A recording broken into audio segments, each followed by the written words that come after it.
Next topic is non financial non monetary incentives. Non financial मतलब उसको money, in terms of money calculate नहीं किया जा सकता। ठीक है, तो इसमें सबसे पहले है हमारे पास स्टेटस। स्टेटस मींस पोजीशन या फिर रैंक, जिस पोजीशन के ऊपर कोई भी पर्सन काम कर रहा है। अब ये जो पोजीशन है ये हाई भी हो सकती है और लो भी हो सकती है, और किसी भी पर्सन का जो स्टेटस है, जो रैंक है, उससे उसके जो अथॉरिटीज हैं, रिस्पॉन्सिबिलिटीज हैं, वो लिंक्ड होती हैं। ठीक है, मीन्स अगर हायर पोस्ट पे आप हो तो आपका हायर स्टेटस होगा।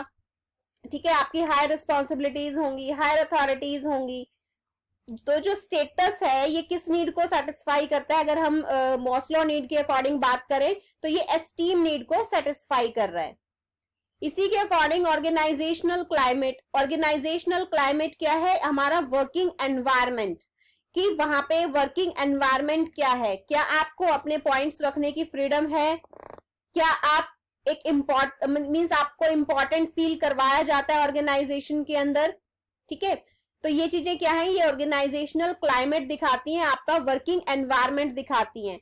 तो अगर ऑर्गेनाइजेशन का वर्किंग एनवायरमेंट अच्छा होगा तो हमेशा जो एम्प्लॉय है वो मोटिवेट होगा।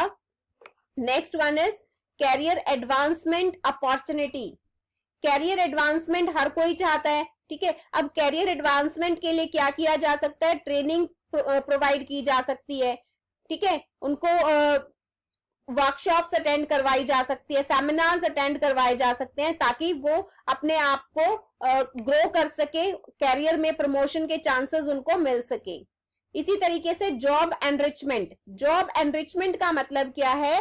कि उसके जो वर्क है उसको इंक्रीज करना, उसके जो जॉब के अंदर एक्टिविटीज की जाती है उसको इंपॉर्टेंट बनाना, यानी कि उसकी रिस्पॉन्सिबिलिटीज को इंक्रीज कर रहा है। इसको हम क्या कहेंगे? Job enrichment.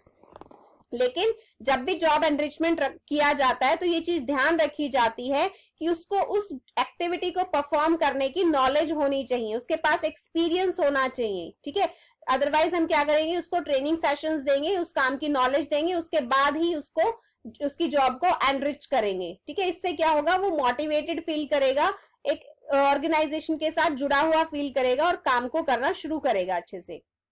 Then employ recognition programmes. Employ recognition means employ को एक अलग से पहचान देना, उसको इंपॉर्टेंट फील करवाना। ठीक है, अब ये किस तरीके से किया जा सकता है? भाई मीटिंग में किसी की प्रेज करना, अगर कोई अच्छा काम कर रहा है तो उसकी परफॉर्मेंस को कहना कि वो अच्छा काम कर रहा है, उससे कुछ सीखा जाए।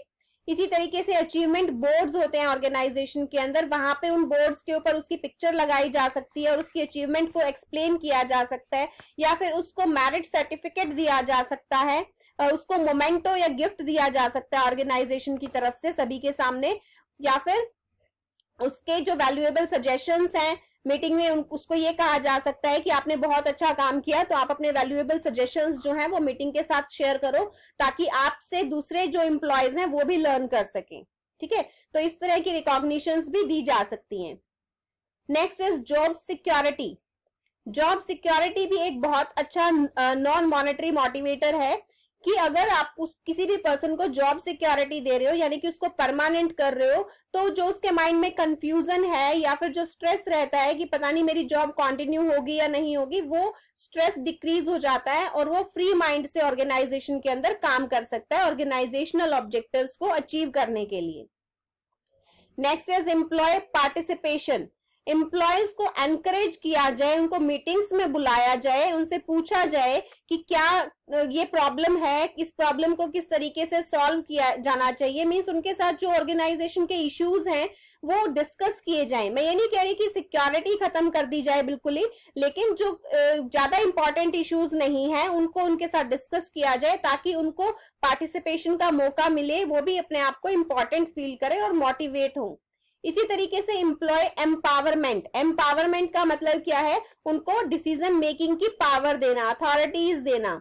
ठीक है, तो जब भी आप किसी एम्प्लॉय को अथॉरिटीज देते हो ज्यादा, तो वो क्या करता है? मोटिवेटेड फील करता है। ऑटोनॉमी देते हो तो वो डिसीजन मेकिंग खुद कर सकता है, तो उसको लगता है कि हाँ मैं एक इम्पॉर्टेंट पर्सन हूँ ऑर्गेनाइजेशन के लिए, तो वो अच्छे से अपनी परफॉर्मेंस शो करना शुरू कर देता है। तो these are the financial and non financial motivators या फिर इंसेंटिव्स, हम यहाँ पे इनको कहेंगे।